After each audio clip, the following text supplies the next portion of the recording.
கண்ணீரண்டும் இமையாமல் செந்நீரத்து மெல்லிதழ் பூங்கமல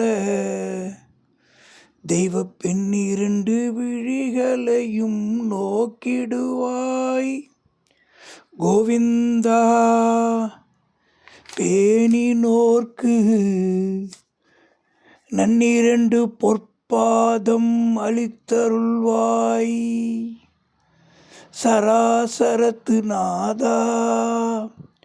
நாளும் எண்ணிரண்டு கோடியினும் மிக பலவாம் வீண் கவலை எளியனேற்கே.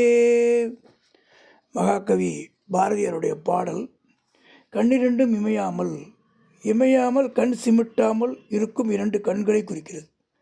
செந்நிறம்னா சிகப்பு நிறம் கொண்ட, மெல்லிதழ் பூங்கமல தெய்வ பெண், மென்மையான இதழ்களை கொண்ட பூங்கமலத்தை போன்ற தெய்வீக பெண். நோக்கிடுவாய், அந்த தெய்வீக பெண்ணின் கண்களை பார்த்து கொண்டிருக்கிறாய். இமையாமல் சிவந்த நிறத்தில் மென்மையான இதழ்களை கொண்ட பூங்கமலம் போன்ற தெய்வீக பெண்ணின் இரண்டு கண்களையும் பார்த்து கொண்டிருக்கிறாய் கோவிந்தா என்று பாரதியார் இரண்டனைக்கு பாடும் வரிகள். என்ன அர்த்தம் சொல்கிறாருன்னா, தாயாரை பார்த்து பார்க்குறீங்க ரெண்டு கண்ணாலையும், அவங்களோட அழகான கண்ணை, அதுலேருந்து அருள் வாங்கி எங்களுக்கு கொடுத்து எங்களை உயர்த்துங்க அப்படின்னு வேண்டுகிறார்.